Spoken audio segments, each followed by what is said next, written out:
Eu sou Adriana Caran, presidente do Grupo Educacional OPET, e estamos aqui hoje para conversar sobre políticas públicas no ambiente de inovação, no nosso Sistema Regional de Inovação.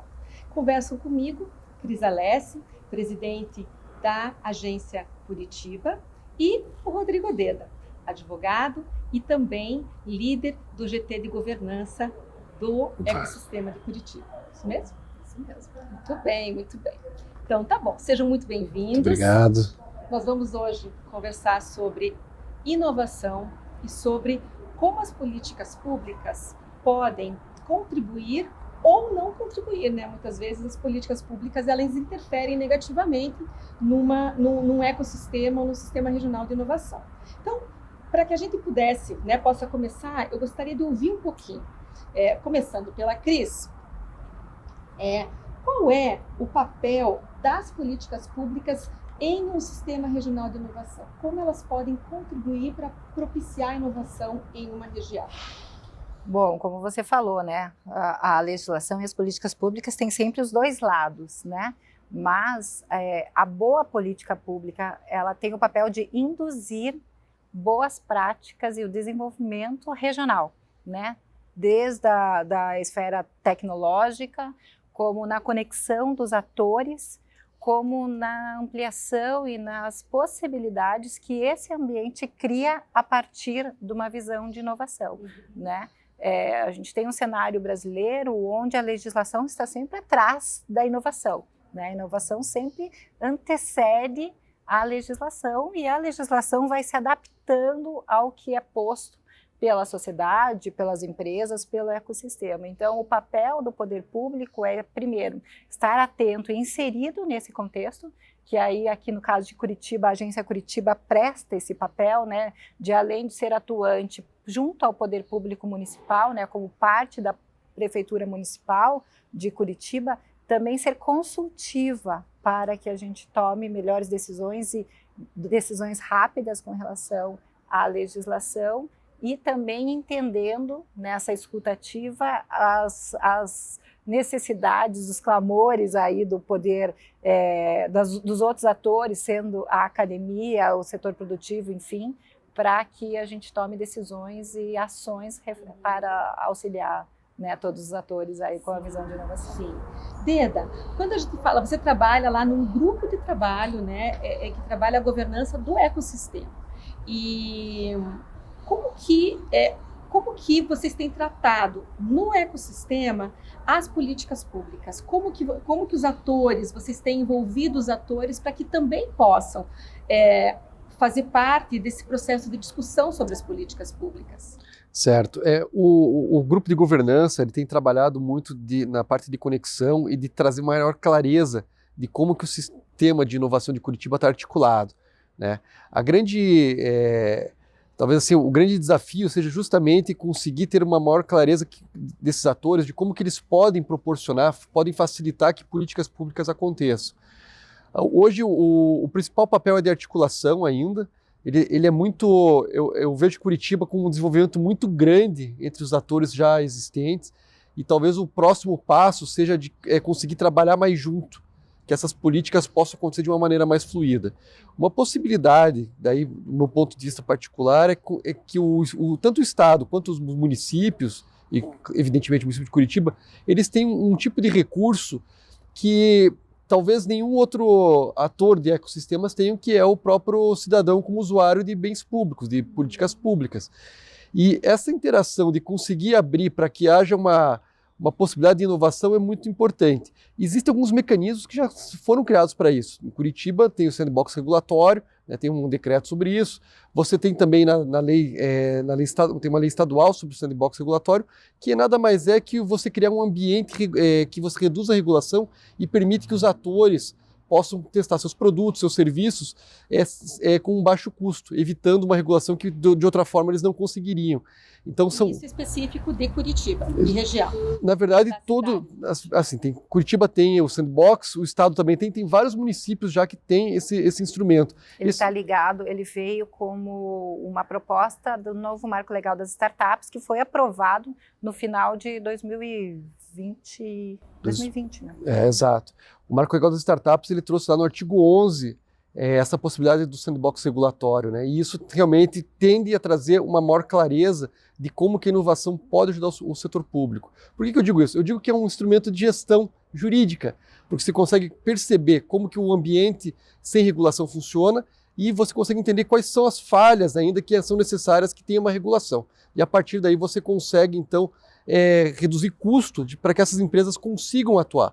Até porque, né, muitas vezes, a regulação ela traz custos, né, para o funcionamento de uma empresa nascente, apesar de existirem, né, leis e existirem regulamentações que olham essa empresa nascente de um jeito diferente, mas ainda assim existe, no sandbox você tem um ambiente controlado, né, como se fosse um berçário, possibilitando né, ali um olhar mais específico e mais que faz a nutrição, né? Exato.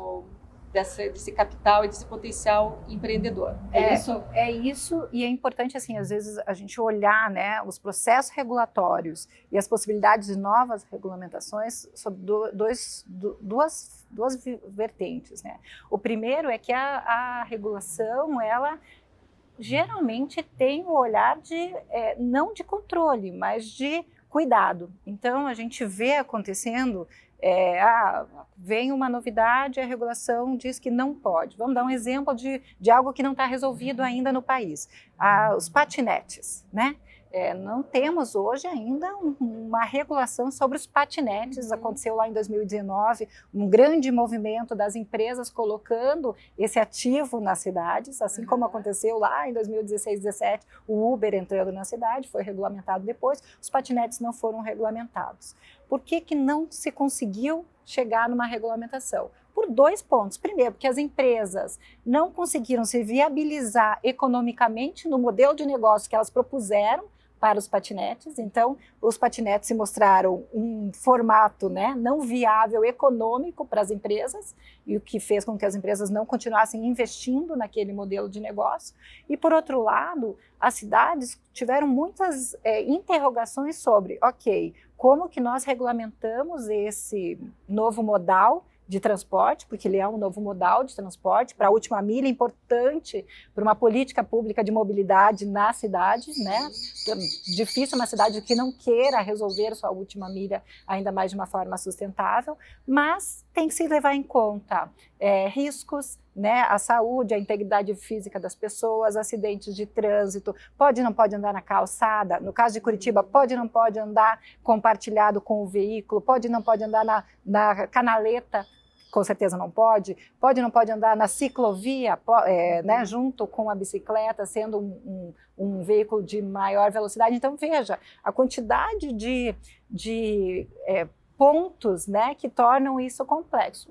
É um exemplo de não regulamentação de algo que foi posto não com um teste tão organizado como se propõe o sandbox hoje. Eu acho que se fosse hoje, né, se isso que aconteceu em 2019 acontecesse em 2021 e 2022, agora com o sandbox, seria diferente, a gente poderia ter mais elementos para avaliar isso de uma forma legislativa também, mas isso acontece o tempo todo num ambiente complexo como o ambiente da cidade. Estou falando um exemplo, mas, nossa, se a gente for entrar em todas as áreas, tem milhares ou centenas de milhares de exemplos que a gente poderia dar aí com relação a legislações que virão, né? Como a própria legislação, que aí o DEDA é um dos maiores especialistas do Brasil com relação a isso, que é a proteção de dados, né? Cada vez mais as empresas, principalmente essas empresas de base tecnológica, se colocam no mercado buscando dados das pessoas para que prestem melhores serviços. A proteção desses dados é uma visão regulatória.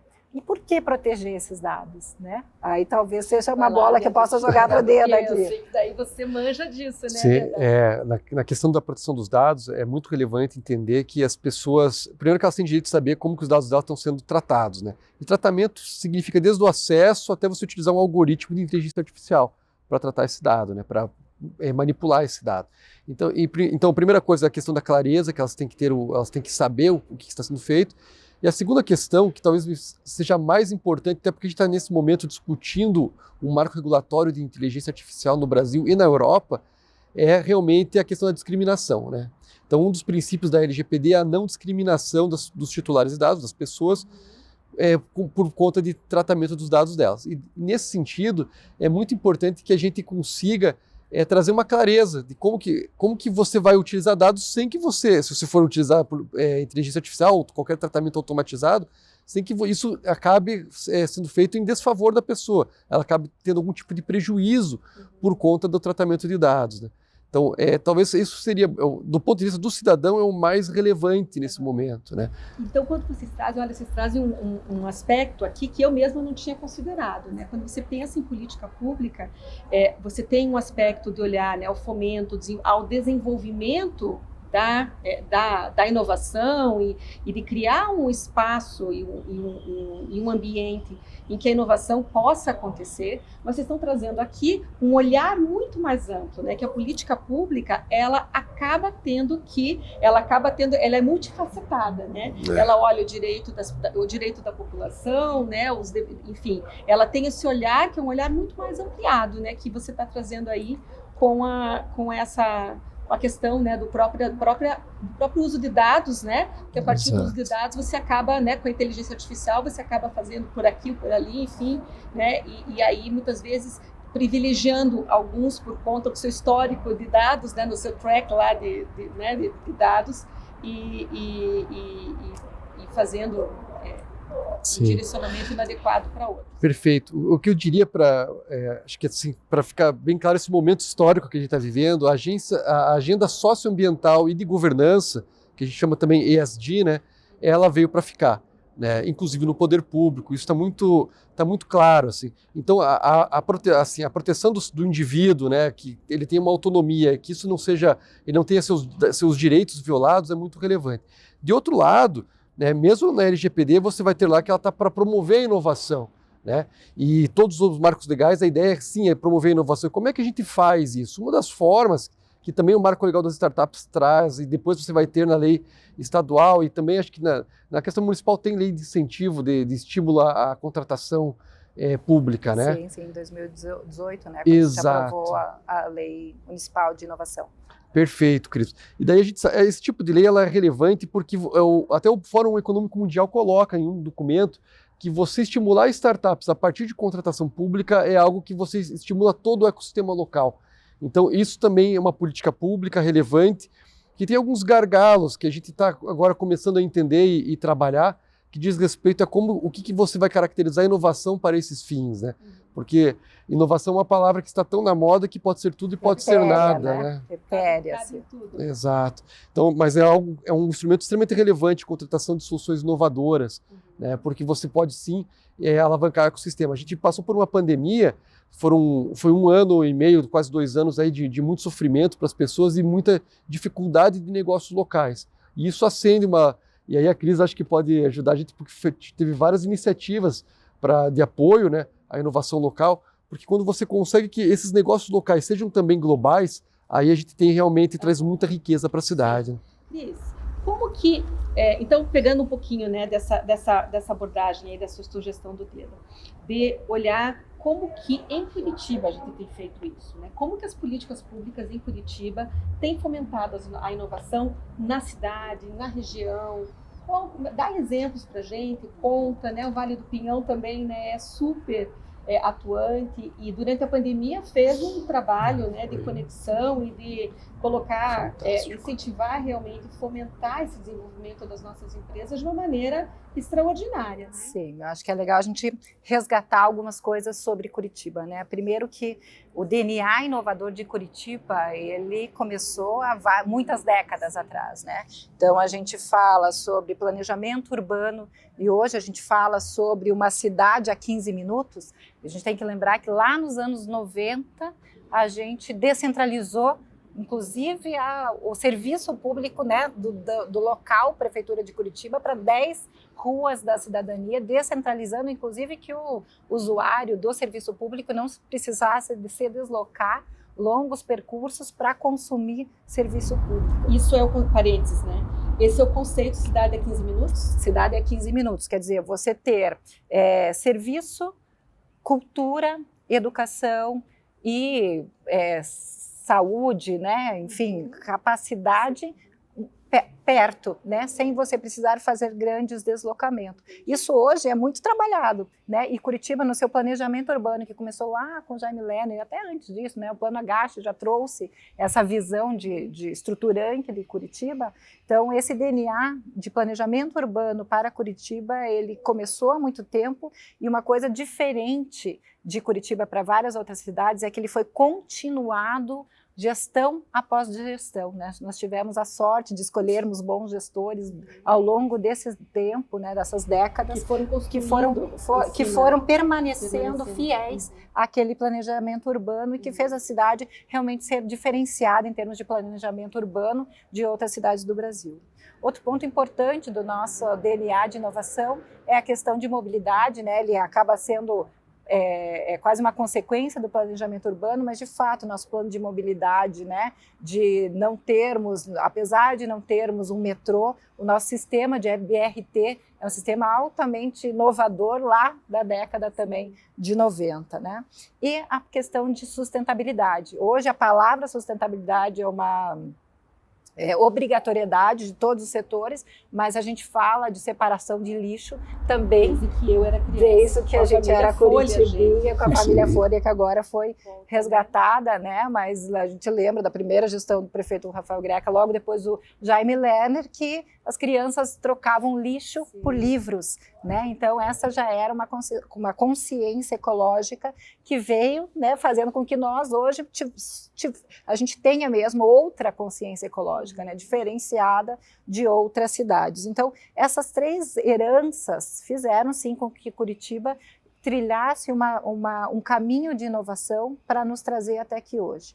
Mas é importante também, e a questão tecnológica, né? Nós temos várias universidades, não só uma, várias universidades conceituadas a nível do Brasil, com grandes cursos, notas altas, né, de eficiência em termos de engenharias, em termos de saúde, enfim, né, nós temos um capital humano sendo construído ao longo de muitas e muitas décadas, quase uma centena centenária, né, nem de ontem. É uma caminhada. É uma caminhada.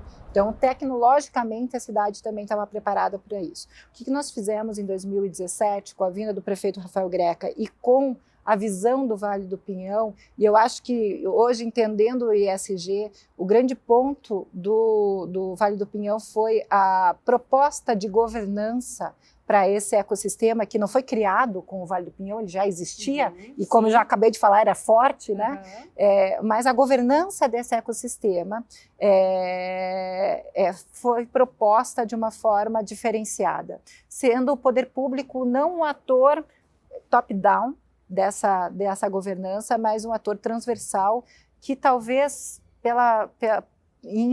há muito tempo não tivesse sido assim, com uma escutativa, de fato, de colocar esses atores na mesa e falar o que vocês precisam do poder público, né? Se a gente fala que o poder público ele tem que desbloquear muitas frentes, mas ele também tem que participar de uma forma ativa, né? Então, o que esses atores precisavam do poder público, o que naquele momento o poder público precisava fazer.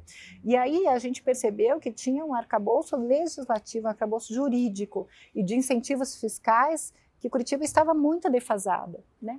Justamente com relação à lei de inovação, a não criação de um conselho de inovação, e foi isso que a gente começou a fazer a partir de 2017. Então, em 2017 foi escrito de uma forma muito colaborativa a lei de inovação da cidade, que criou um conselho municipal de inovação com a presença equalitária de todas as hélices, quer dizer, todas as cadeiras têm a mesma posição dentro do Conselho Municipal de Inovação. O Conselho Municipal de Inovação criou a lei que abre um Fundo Municipal de Inovação, criou esse grupo de comitê de governança, né, que faz com que outros atores tenham a mesma tomada de decisão do que os atores governamentais para isso, e essa escutativa nos trouxe ao longo desses anos, né, e já se passaram, né, quase 6 anos da criação do Vale do Pinhão, muitos projetos que não estavam pensados lá atrás, né? Então, hoje o Vale do Pinhão tem 5 pilares que estruturam, então a governança é um deles, mas essa abertura para a tecnologia da cidade, né? a questão legislativa de incentivos fiscais, a questão de educação empreendedora e digital e a questão de reurbanização e sustentabilidade com essa visão de inovação. Então, esses pilares proporcionaram, por exemplo, na época da pandemia, respondendo a tua pergunta, que a gente muito rapidamente trouxesse esses atores para entender o que eu tenho para doar para a cidade ou para disponibilizar para o ecossistema, para os pequenos empresários, né, para as universidades, que eu já tenho pronto, e o que a cidade precisa nesse tiro que a gente ainda não sabia quão longo seria, né? E se a gente for pensar, ainda não terminou, né? Estamos ainda no rescaldo de tudo isso. Então, muitas startups colocaram seus ativos tecnológicos à disposição do pequeno negócio, abrindo um dia marketplaces, lojas virtuais para o feirante poder vender online, educando as pessoas para a transformação digital, né? A pandemia não trouxe a transformação digital, mas ela acelerou a transformação digital. Então, essas empresas de base tecnológica estavam prontas para a transformação digital, se colocaram rapidamente à disposição. O próprio serviço público usou disso, né? Como o caso para a área da saúde, a gente já tinha um aplicativo da saúde, né? Desde 2017 a gente já tinha criado o Saúde Já. Então, em 2020, quando a pandemia veio, a gente acoplou algumas tecnologias como inteligência artificial para o acompanhamento dos pacientes, né, positivados de Covid, para a gente saber onde eles estavam e como eles estavam, e o atendimento de telemedicina, que na época não estava regulamentado. Sim. E que foi regulamentado de uma hora para outra, rapidamente né? E disponibilizado rapidamente para a cidade. Né, da agilidade que vem. Eu sempre digo assim, né, que muitas vezes as oportunidades aparecem, mas a oportunidade aparece para quem está preparado, né? Pode aproveitar a oportunidade quem esteve preparado, né? Você não consegue se preparar para uma oportunidade que aparece ali assim, né? Só se você tiver realmente esse... Então você disse, né, você conta dessa preparação da cidade para isso, do próprio município também, né, dos legisladores e tudo mais. Deda, você trabalha lá no grupo de trabalho de governança do ecossistema. Sim. Como que é trabalhar e promover essa integração de atores que são tão consistentes, né? Cada um é um e realmente assim, né, muito fortes, né? Como que é essa relação, né? Como que é articular isso, né? Mais do que como articular, né? Como que precisa ser essa relação entre esses atores? É um trabalho de empoderamento das pessoas, né? A gente não faz nada sozinho. O trabalho do líder, nesse caso, eu entendo que é mais atribuir, fazer com que as pessoas, porque elas querem, elas assumam responsabilidades. Isso sempre é muito mais forte, muito mais poderoso do que você vir de cima e dizer faça isso, faça aquilo, né? Hoje, por exemplo, o meu papel é mais de um acompanhamento, né? Existem líderes que estão aí se engajando e são muito fortes no Vale hoje.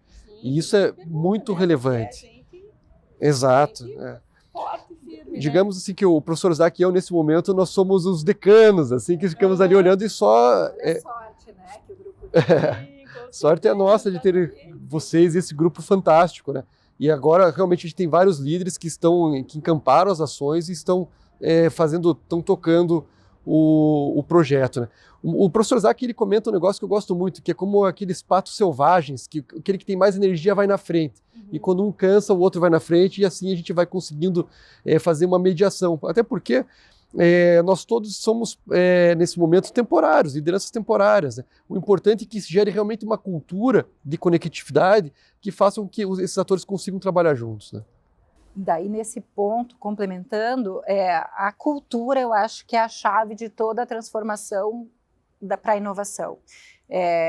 A origem da transformação para a inovação, ela tem que começar pela cultura. E talvez por isso seja mais difícil para algumas áreas do que outras para inovar, né? E por isso que a palavrinha cultura, ela é quase um mantra para as startups, né? E talvez aí o home office, o tempo de home office da pandemia e o mundo híbrido, ele realmente esteja em xeque sobre como será isso para que a gente consiga trabalhar de qualquer lugar, mas consiga promover e reter a cultura construída por seus líderes a partir né, da visão dos objetivos, enfim, dos propósitos de cada empresa.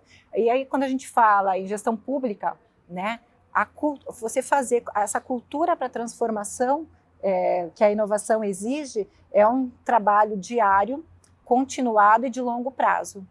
É impossível fazer a transformação em um ano, é impossível até fazer a transformação em um período de um mandato, né? Ela precisa começar, ela precisa ir trabalhando com influenciadores dentro das áreas, das secretarias, porque a gente não fala em inovação em uma área, né? Não é a Agência Curitiba, é a Agência de Desenvolvimento Econômico e Inovação da cidade, então se a gente tiver cultura de inovação, está tudo certo. Porque como você começou falando justamente que ninguém faz a inovação sozinha. Né? Outro dia eu estava conversando e participando de um evento com a Secretaria Municipal de Educação.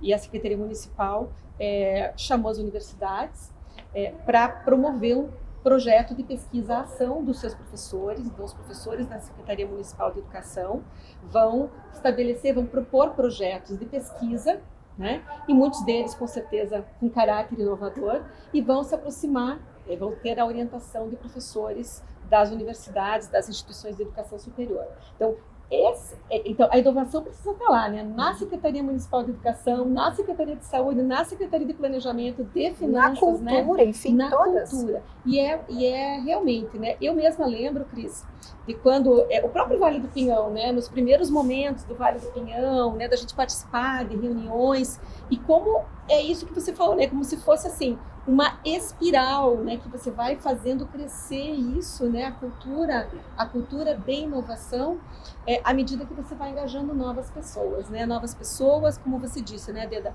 que traz pessoas e que elas podem colocar de algum modo, a sua cor também nesse processo todo, né, Deda? Exato.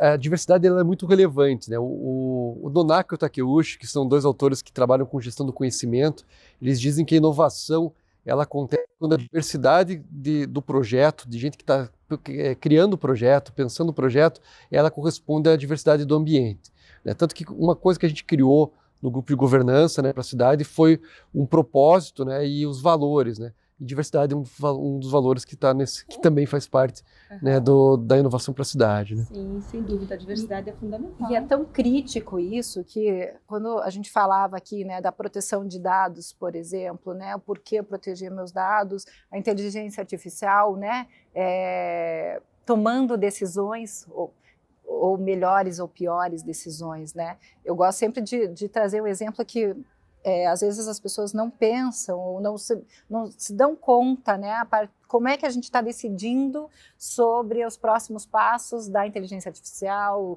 ou dos produtos e serviços tecnológicos, né? A gente a gente vai olhar daqui a alguns anos o cenário que a gente vive e vai entender de fato que foi a Cambridge Analytica na nossa história como sociedade, como humanidade, o que foi depois de Facebook e antes de Facebook, foi esse uso, né, excessivo de dados ou não, né? Então eu gosto de trazer sempre um exemplo assim, você vai lá e tecla numa busca na internet falando sobre casamento. Provavelmente as imagens que vão estar relacionadas a esse tema casamento serão uma mulher e um homem de branco, a mulher de noiva, um homem, né, vestido de terno, num ambiente que pode ser numa praia, pode ser num campo, pode ser num espaço religioso, e muito dificilmente você vai ter alguma imagem relacionada a um casamento africano, um casamento indiano, um casamento homossexual. Por quê? Porque as pessoas que estão programando essa inteligência artificial, elas repetem os vieses inconscientes da sociedade. Os seus próprios, próprios vieses. Se você não tem diversidade, você vai continuar replicando, né, o viés dominante, enfim, né, o jeito dominante, né, tradicional, muitas vezes, de Por isso é fundamental a gente ter mais mulheres na área de tecnologia, termos outras etnias fazendo e tomando decisões e programando e trabalhando dentro desses ambientes, porque só assim a gente garante que esse discurso que a gente acredita, ele seja posto em prática para a nossa sociedade, enfim, para a humanidade, para os próximos passos, que não tem volta, né? A tecnologia não tem volta, a inteligência artificial não tem volta, nada disso vai parar. A gente nunca teve nunca viveu em tempos onde a transformação foi tão rápida e nunca mais estaremos em um momento onde a transformação foi tão lenta. Sim. Então, porque agora, daqui para frente, é só aceleração. É só acelera. A tecnologia, ela cobra um pedágio, né? Que a gente não sabe o amanhã, né? Não sabemos, né? Não. E por isso, né, a gente precisa, né, falar agora em amanhã, né? É uma pergunta que eu sempre faço, porque a educação trabalha com o desenvolvimento de competências, né? E aí eu estou falando na educação básica, no ensino superior também, cursos técnicos, educação, lifelong learning, né? Então, a gente, enquanto educação, está trabalhando constantemente com esse amanhã, né? É uma competência que se constrói hoje, mas é a partir dessa competência que todas as pessoas e que a humanidade tem construído o seu amanhã. Então, eu gostaria de ouvir de vocês um pouquinho, Deda, qual que é o papel da educação em um sistema regional de inovação? Como que ela contribui? Perfeita pergunta, né? Contribui de várias formas. Talvez a forma mais importante é criar competências para o futuro mesmo, né? Por mais que a gente não saiba o amanhã, nós temos aí, a gente vai tateando e vai imaginando o que a gente precisa para que a gente tenha um ecossistema pujante, dinâmico, criativo, né? E poderoso, gerando prosperidade para todo mundo. É isso que todos nós queremos, né, Cris? E dentro dessa ideia, eu digo que é competências para o futuro, porque inclusive tem um documento do Fórum Econômico Mundial sobre sustentabilidade, ESG, e vai dizer lá que, sim, uma das métricas importantes para todas as empresas é como é que elas constroem essas competências dentro do seu próprio quintal, né? E se isso é importante para a empresa, o que dirá para todo um ecossistema que vai ser alavancado. Então, a educação, ela vai poder acontecer de várias formas, como você bem falou, existe um leque de possibilidades para ela, mas ela tem que pensar sempre no futuro, né? Não dá para e pensar no futuro é muito difícil. Então, o debate que ela conseguir gerar para que ela construa novas disciplinas, né? Talvez que hoje nem existam, novos cursos, é extremamente relevante também, né? Eu sou, de novo, trazendo, né, tentando tangibilizar essa discussão. Eu gosto de fazer a seguinte comparação. Vamos pensar no centro cirúrgico dos anos 70 para hoje, né? Quanto de tecnologia que está ali, quanto de transformação trouxe um centro cirúrgico hoje, quase robótico, e uma sala de aula dos anos 70 para cá.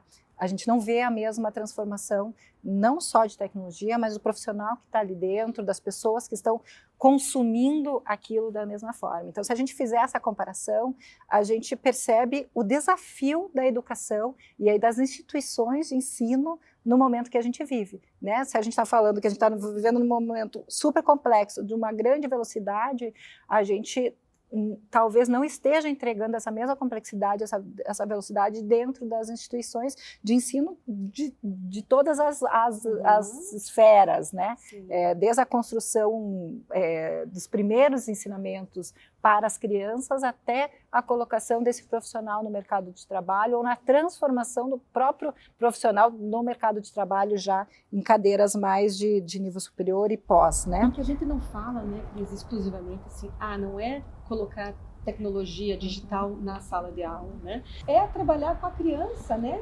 A possibilidade dela trabalhar criativamente, dela trabalhar com seus colegas, né? Dela tomar decisões nos projetos, que são projetos simples naquele momento, mas complexas, porque elas precisam levar em consideração uma série de coisas, né? De condições. Então, é muito mais do que implantar tecnologia, né? De fato, hoje, quando a gente pensa, né, na implantação da tecnologia, existe um equívoco, né? De, estamos fazendo a transformação digital ou estou trazendo inovação para a educação porque tenho tecnologia digital, né? Se a gente usa a tecnologia digital do mesmo jeito que fazia a educação analógica, a gente só digitalizou a educação, né? Não fizemos só mudou a ferramenta, a mídia, né? Exatamente. Então, eu acho que esse é o principal ponto, né? Se a gente for fazer um paralelo ao mercado, e a gente fala muito de colaboração, que a colaboração traz a transformação, será que a prova individual é a melhor maneira de você construir o conhecimento? Será que, de repente, o desafio e quem quiser quem trouxer soluções de todas as áreas, né? Não necessariamente de matemática, física, ciências ou português, ou do curso de publicidade, direito ou medicina, né? A gente vê que as áreas do conhecimento, quando são aplicadas no mercado de trabalho, os times precisam ser multissetoriais, né? E se a gente tiver um choque de gerações, é melhor ainda, porque isso se constrói de uma forma mais forte, né? E aí a gente coloca nas salas de aulas, nos ambientes de inovação, de educação, pessoas iguais, com perfis parecidos, com interesses parecidos. É só um ponto de interrogação. Porque o mundo, né, o mundo da inovação é um mundo interdisciplinar, né? Ele é multifacetado, né? Então, à medida que a gente conseguir fazer essa vivência disso no ambiente escolar, né, educacional, enfim, de desenvolvimento de competências, isso faz muita diferença, né? Sim, o uso de metodologias. Professor também, né? Sim. O uso de metodologias ativas, né? Acho que isso tudo resume a isso. E essa ideia da crise da problematização, talvez ela seja mais fácil para cursos universitários e para cursos extracurriculares de pós-graduação, de graduação, mas é muito importante que a gente consiga, já desde o início do desenvolvimento da criança, que ela consiga pensar e aprender por ela mesma, né? Que ela não seja um sujeito passivo do ensino, mas pelo contrário, que ela possa construir o conhecimento, né? E aí colocando um ator fundamental como participante dessa transformação, que é exigido e não necessariamente está sendo munido de ferramentas para que isso aconteça, que é o professor. Né? A gente às vezes exige que o professor dê uma metodologia diferente, dê aula de uma forma diferente, mas não necessariamente promove essa transformação também nesse professor que foi criado, né, que foi moldado com a escola antiga, com a escola não atual, né? Então, ele também está num momento de cheque muito forte. E como é que a gente apoia esse professor para que ele apoie as crianças, os adolescentes e os jovens para essa transformação, né? Então, realmente é um ambiente complexo, mas ele está em cheque, né? Pós-pandemia, né? A pandemia mostrou claramente, né, como essa diferença de visão da sala de aula com o centro cirúrgico é gritante, bancos, né? Com o banco, né? Você pega lá o banco, né, de antigamente, o banco de hoje, né, é completamente diferente. E competências, né? Se você olhar, outro dia a gente estava fazendo um estudo na UPET e mostramos, né, o banco de antigamente, uma marca de um banco super tradicional aqui de Curitiba, e um banco digital de Curitiba também, né?